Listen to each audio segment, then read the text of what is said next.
자, 그럼 이제 수업을 시작하도록 하겠습니다. 일제 식민지 지배와 민족운동의 전개가 되겠고요. 자, 1차 세계대전과 국제정세의 변화는 우리가 그냥 넘어갔습니다. 이 무단통치와 수탈체제 확립부터 저희가 수업을 좀 진행을 하도록 할게요. 자, 거기에 앞서서 먼저 1910년부터 1945년까지 일제의 지배체제와 경제 수탈 방식을 간단하게 표를 보면서 수업을 좀 먼저 진행해 보도록 하겠습니다. 지금 앞에 여러분들이 보고 계시는 거는요, 일제의 통치 방식입니다. 언제부터? 1910년부터 1945년까지의 일제의 통치 방식입니다. 자, 이걸 우리가 공부하기 편하게 10년 단위로 끊어놨어요. 그래서 우리가 이 부분을 1910년대, 자, 그리고 이 부분을 1920년대, 그리고 이 부분을 1930년, 40년대 이렇게 표현합니다. 여기에서는요, 수능에 무조건 한 문제 나옵니다. 자, 일반적으로 일제시대의 시험 문제가 세뇌 문제 나온다고 했을 때 이 부분에서 무조건 한 문제입니다. 무조건 한 문제. 딱 한 문제밖에 안 나와요. 나머지 두세 문제는 다 어디냐? 이런 일제의 지배에, 이런 일제의 경제 약탈에 우리가 어떻게 저항했는지, 우리의 독립운동 이야기가 주로 출제가 되는 거죠. 여기서는 한 문제. 자, 근데 그 한 문제도 딱 형태가 정해져 있어요. 그냥 뭐 평가원에서 야, 이 부분은 한국사 이 부분은 이렇게 낼게 라고 그냥 얘기하는 것 같아. 지금 수업을 들어두시면 그 문제는 그냥 가져갑니다. 자, 먼저 볼까요? 1910년대가 되겠습니다. 자, 1910년대는 통치 방식은 바로 어제까지만 하더라도 한국인이었던 사람이 이제 갑자기 일본인이 됐습니다. 거기에 대한 반감도 있고 거기에 대한 반항도 있겠죠. 그렇죠? 그러다 보니까 이걸 철저하게 누르기 위해서 무력을 이용한 무단 통치를 합니다. 한마디로 공포 통치, 강압 통치예요. 자, 한마디로 여러분들 선생님하고 한국사 수업 시간에 처음 만났어요. 선생님 되게 무서웠잖아요. 그렇죠? 이거 비웃는 건가요? 자, 만약에 제가 우리 앞에 친구가 있는데, 정민이랑 친구가 있는데, 정민이가 막 졸고 있어요. 그러면 이리 와. 너 태형 좀 당해야 되겠어. 하고 머리카락을 잡고 그냥 책상에다가 쿵 찍어버렸어요. 자, 그럼 분위기가 어때요? 험악해지죠. 그러면 그 다음 시간부터 조는 친구가 있을 것 같아요? 없을 것 같아요? 없는 거죠. 이걸 일본이 노린 겁니다. 바로 무단 통치. 1910년대는 무단 통치였구나. 자, 그러다 보니까 공무원하고 교사들에게 제복을 입히고 군복에 군복, 칼을 차게 했습니다. 그런 무서운 분위기를 이끌어간 거죠. 자, 그러다가 우리가 그런 얘기 있잖아요. 지도 궁지에 몰리면 고양이를 공격한다. 그런 얘기가 있습니다. 자, 그러다 보니까 이놈들이 너무 억압하다 보니까 1919년 3.1운동이 일어나게 됩니다. 3.1운동이 일어나니까 일본도 안 되겠구나. 왜? 여론도 안 좋았거든요. 너무 좀 애들이 좀 우리가 무섭게 하니까 이런 일이 터지는구나. 또 국제적인 여론도 좀 일본 좀 심한 거 아니요? 무단통치 이런 여론이 있었습니다. 그래서 일본이 과감하게 문화통치로 통치 방식을 변화시킵니다.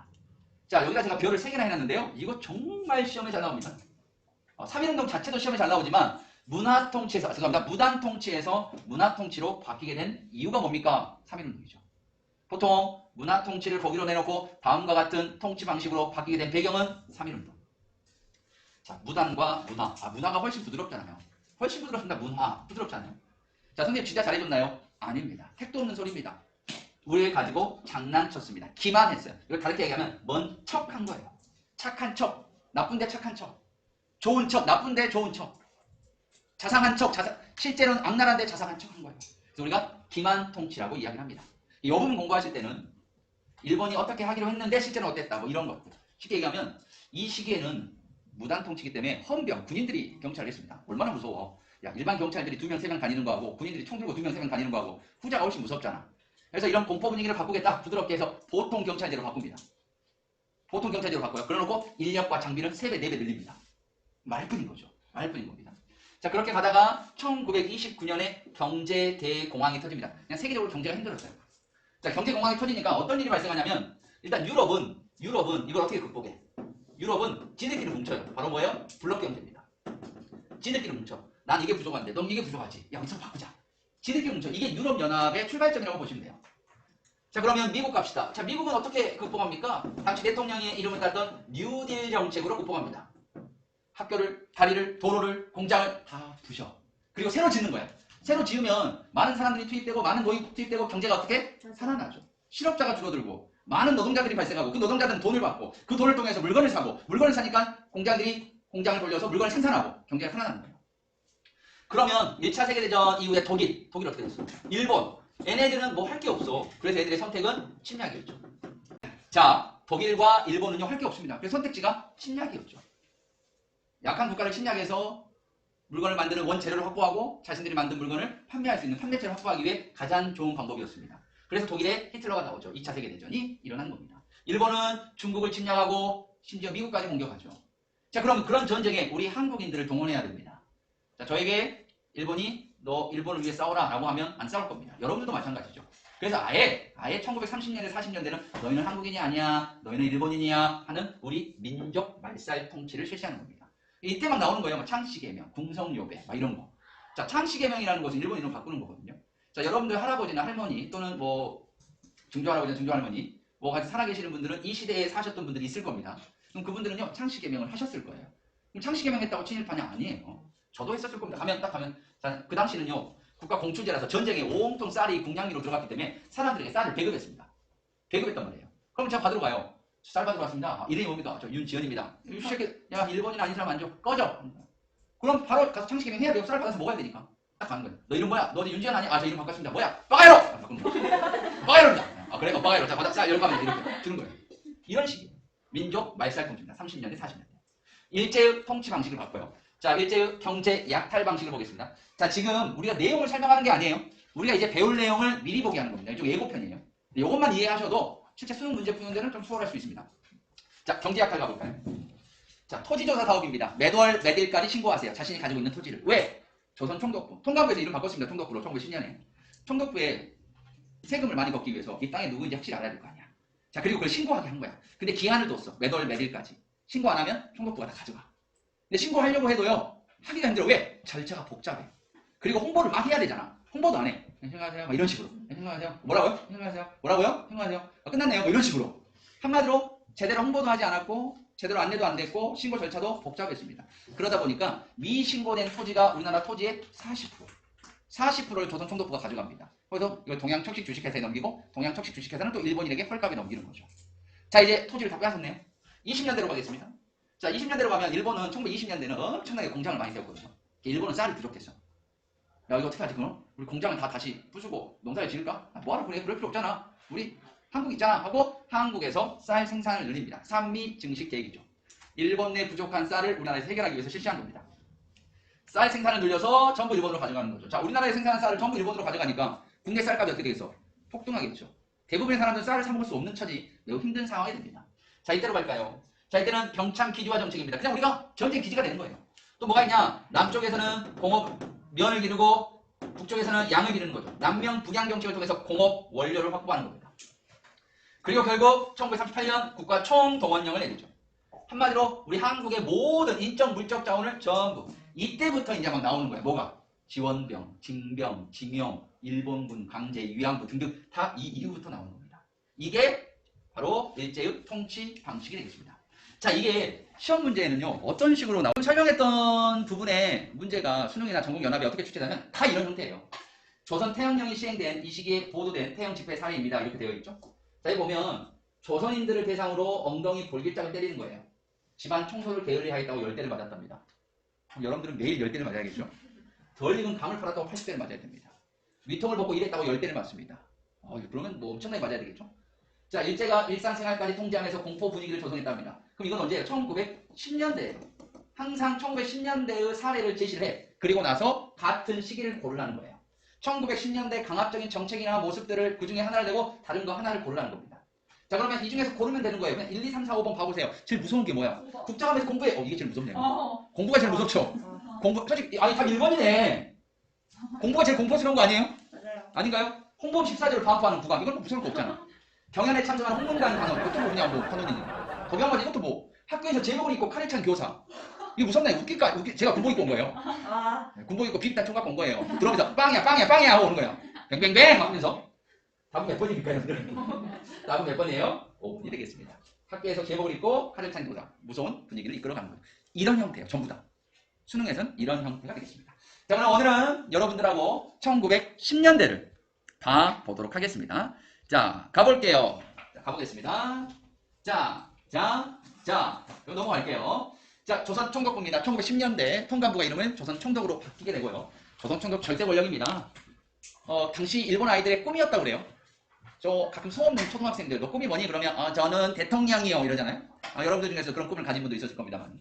자, 이 시기에 너는 꿈이 뭐니라고 일본 애들에게 물어보면 천황이요 했다가 얘는 반역죄로 끌려갑니다. 네, 왕은 세습되었으니까. 그럼 그 다음은 뭐냐? 합법적으로 할 수 있는 거는 바로 조선의 실질적인 왕이었죠. 총독이 되겠습니다. 그럼 나 조선 총독 되고 싶어. 그럼 어떻게 돼? 육군 해군이 돼야 돼요. 왜? 군인 출신들만 총독을 했거든요. 자, 조선 한국인들로 구성된 중추원이라는 협의구가 있었습니다만은 애들은 다 친일파로만 구성됐습니다. 이 당시 내가 중추원에 소속돼 있었다. 그럼 난 친일파라는 얘기예요. 쉽게 얘기합니다. 자, 계속 갑니다. 자, 헌병경찰제죠. 군인이 경찰을 하는 거예요. 너무 무섭죠. 일반 경찰도 있긴 합니다. 헌병경찰도 있는 거예요. 자, 한국인의 감시를 주로 했고요. 자, 이들이 아주 무시무시한 게 있네요. 즉결처분권입니다. 바로 행사하죠. 자, 우리가 무단횡단하다가 걸리면 과태료라는 걸 내잖아요. 바로 처벌 안 받습니다. 벌금형을 때리는 거죠. 근데 이 당시 쉽게 얘기하면 무단횡단하다 걸렸어요. 그럼 이리 오세요. 당신 방금 무단횡단했어요. 즉결처벌하겠습니다. 뺨 10대 때리는 거예요. 뺨을 때리는 게 아니라 태형을 실시했습니다. 자, 이 태형은요. 조선태형령이라고 합니다. 조선태형령이라고 합니다. 왜? 조선인들에게만 적용했기 때문입니다. 회초리 같은 거, 회초리보다 좀 더 두꺼운 걸로 벌기짝을 때리는 거거든요. 엉덩이를 때리는 거예요. 자, 엉덩이를 때리는데 질문 한번 해볼까요? 자, 우리 반장. 네. 엉덩이를 때릴 때요. 바지를 벗겨서 때릴까요? 아니면 바지를 입힌 채 때렸을까요? 자, 네가 일본인이라고 생각을 해봐. 뭐 어떤 게 더 고통스러웠을까? 그래서 벗겨서 때렸습니다. 벌기 부분을 드러내서 때렸다고 해요. 얼마나 아팠으면요. 하루에 30대를 맞지 못했다고 합니다. 하루에 30대 제한을 해놓은 거예요. 그런데 제 생각은 이게 많이 아파서라기보다는 차라리 내가 90대를 맞아야 돼. 그러면 한 번에 맞는 게 낫지. 30대 맞고 다음날 또 30대 맞나 생각해봐. 맞은데 또 맞잖아요. 네. 그리고 이게요. 실제 때릴 때 이제 뭐 사람마다 달랐다고 하는데요. 한쪽 엉덩이만 때렸다고 해요. 한쪽 엉덩이 30대, 그 다음 다른 쪽 엉덩이 30대, 그리고 그 다음 엉덩이 30대. 근데 이게 선생님 잘못했으면 맞아야죠. 근데 이게 잘못이 어이가 없는 거예요. 아까 맞죠? 덜 익은 감을 팔았다. 집안 청소를 잘 안 했다. 이런 이유로 맞았다는 겁니다. 조금 있다가 실제 회초리로 그 태형을 당해가지고 엉덩이 살이 드러나 버린 그 사진을 한 장 보도록 하겠습니다. 선생님 이거 맞고 죽어요. 많이 죽었어요. 골마가지고 이게 사람이 많이 죽었습니다. 나중에 한번 보도록 하겠습니다. 자, 교사와 관리에게도 제복을 착용했다고 합니다. 아마 이분이 교장선생인 것 같아요. 나머지 분들은 다 학교 선생님들입니다. 교복, 제복을 또 입고 계시죠. 전부 다. 이렇게 무서운 분위기를 양성했다고 합니다. 자, 계속 갑니다. 자, 경찰범 처벌 규칙입니다. 자, 보세요. 함부로 대중보와 강공세 청원하면 맞습니다. 전선에 근접하면 혼납니다. 석전, 돌싸움 같은 거 하면 혼납니다. 정말 자유를 완전히 억압하고 있는 모습이고요. 자, 조선태양령입니다. 자, 13절 보세요. 본령은 조선인에 하나에 적용한다. 조선인만. 그래서 조선태양령이에요. 자, 그 내용을 한번 봐볼까요? 자, 태양은 수용자를 형판 위에 엎드리게 한답니다. 그 자리 양팔을 좌우로 벌리게 하여 형판에 묶고 양다리도 같이 묶은 후 벌기 부분을 노출시킨 채로 쳤다고 합니다. 얼마나 아팠겠어요? 자, 다음으로 넘어가도록 하겠습니다. 자, 언론 출판 집회 결사의 자유를 억압합니다. 모든 신문사를 없애버리고요. 잡지나 책의 출판을 금지합니다. 이 당시 교육은요. 완전한 우민화 교육입니다. 우민화는 뭐예요? 말 잘 듣는 적당히 똑똑한 아이들. 이게 우민화예요. 여기 보시면 주로 보통 교육과 실업. 이게 가장 기본적인 초등학교 교육만 하고 기술 교육. 한마디로 일 잘하고 말 잘 듣는 사람을 만들기 위한 교육이 되겠습니다. 우민화 교육이 뭐예요? 이겁니다. 말 잘 듣고 일 잘하는 한국인들을 만들어내기 위함이었다. 이렇게 보시면 되겠고요. 자, 계속 가도록 하겠습니다. 자, 이제 토지 조사 사업으로 갑니다. 자, 토지 조사 사업입니다. 1910년부터 1918년까지 이루어졌고요. 자, 아까 얘기했던 것처럼 조선 총독부의 조세 수입을 목적으로 토지의 소유권을 확인하는 겁니다. 정해진 기간 내에 복잡한 절차를 했기 때문에 상당수의 토지를 신고하지 못했습니다. 그래서 이 총독부는 이 토지를 동양 척식 주식회사에 넘기고요. 동양 척식 주식회사는 이건 일본인에게 불화, 헐값에 넘겼습니다. 그래서 일본인이 대규모 농장을 경영하거나 지주들이 많이 증가하게 되죠. 자, 이걸로 인해서요. 영향을 보시면 뭐가 나와 있냐면 특이한 게 하나 있습니다. 바로 뭐냐면 지주의 소유권만 인정했다. 농민의 경작권은 인정하지 않았습니다. 자, 경작권이란 뭐냐? 여기 A라는 땅이 있습니다. 이 땅의 소유자는 따로 있지만 이 땅을 빌려서 농사 짓는 갑이라는 사람이 있어요. 이걸 경작권 또는 소작권이라고 합니다. 이게 일종의 조선시대는 좀 보호받았어요. 한마디로 지주가 아무 이유 없이 야, 갑, 내 땅에서 떠나! 이렇게 못했어요. 그리고 갑이 이 A라는 지역을 경작 그만둘 때 또 다른 을에게 돈을 받고 이 경작권을 팔기도 했습니다. 또한 이 경작권을 내가 그만두고 싶으면 갑의 아들에게 넘기기도 했어요. 즉 토지에 대한 소유권과 경작권 두 개의 개념이 존재하고 있었거든요. 근데 이 토지조사 사업에서는 경작권을 부정해버렸습니다. 지주들이 좋아했지, 지주들이. 엄청 좋아했지. 그래서 지주들이 상당수 이때 친일로 돌아섭니다. 자, 하여튼 토지조사 사업으로 많은 사람들이 땅을 잃어버렸죠. 소작농이 증가합니다. 자, 내가 내 땅 가지고 농사 짓고 있었어요. 근데 내가 토지조사 사업을 신고를 안 해버렸어. 그럼 총독부가 가져가 버린 거야. 일본인 지주가 돼. 그럼 난 졸지에 원래 내 땅에서 그대로 농사 짓는데 난 이제 뭐가 돼버린 거야? 소작농이 돼버린 거죠. 신고하지 않았다는 이유만. 말도 안 되는 거죠. 농민이 화전민으로 변해버리고요. 만주 연해지로 이주가 증가하게 됩니다. 농민의 삶이 힘들어지고 있는 거죠. 자, 그 다음에 목적 볼까요? 한국의 자본 축적과 공업 발전 업체 식민지 축탈 경제 체제를 확립하기 위해서 실시한 법령들이 몇 개 있습니다. 사실 이 부분은 이 법령이라는 부분보다는, 아니, 이 목적이라는 부분보다는 이 부분이 중요한데요. 자, 매우 중요한 게 하나 나왔네요. 매우 중요한 게 하나 나왔습니다. 자, 상당히 중요한 게 하나 나왔는데요. 바로 뭐냐? 이 허가제인 해사령이 되겠습니다. 자, 해사령은요. 해사령은 허가제입니다. 허가제. 허가제예요. 자, 이거 실시하면, 자, 우리나라 민족자본. 여러분들과 저와 같은 한국 사람들이 저 회사 세울게요 라고 하면 어떻게 돼? 허가를 해줘 안 해줘? 안 해주죠. 민족 작업을 억압하기 위해서 실시한 겁니다. 근데 일본 사람들이 회사 세우겠다고 하면 열어줘 안 열어줘? 그럼 열어주는 거죠. 일본 사람들이 하겠다고 하면. 해사령입니다. 자, 어업령, 광업령, 은행령 전부 다 우리나라 자본들은 억압시키고 일본은 허가를 해주는 형태가 되겠습니다. 자, 한번 내용을 봐볼까요? 자, 일단 그냥 기간 시설 보겠습니다. 철도, 항만, 도로, 통신을 확충하는데요. 이거는 지도를 한번 봐보도록 하겠습니다. 자, 여기 지도를 보시면 이렇게 확대되어 있는 모습들이 보입니다. 보이시죠? 자, 지금 파란색은요, 1910년 이전에 됐고요. 빨간색은 1910년 이후에 건설된 철도인데요. 자, 여기에서 아마 메인 포인트는 이 포인트인 것 같습니다. 바로 뭐냐면, 대륙 침략을 위한 발판이었다. 철도는 대륙 침략을 위한 발판이었다. 이렇게 보시면 되겠습니다. 자, 토지조사령이 되겠습니다. 정해는 기간 안에 조사해라. 지금 이런 내용이 되겠고요. 자, 다음은 회사령이 되겠습니다. 조선총독의 허가를 받아야 된다. 허가제가 되겠습니다. 자, 그 다음 내용 넘어가도록 하겠습니다. 자, 오늘은 여기까지. 오늘은 수단 통치와 수탈체제 확립까지 진행을 했습니다. 고생하셨습니다.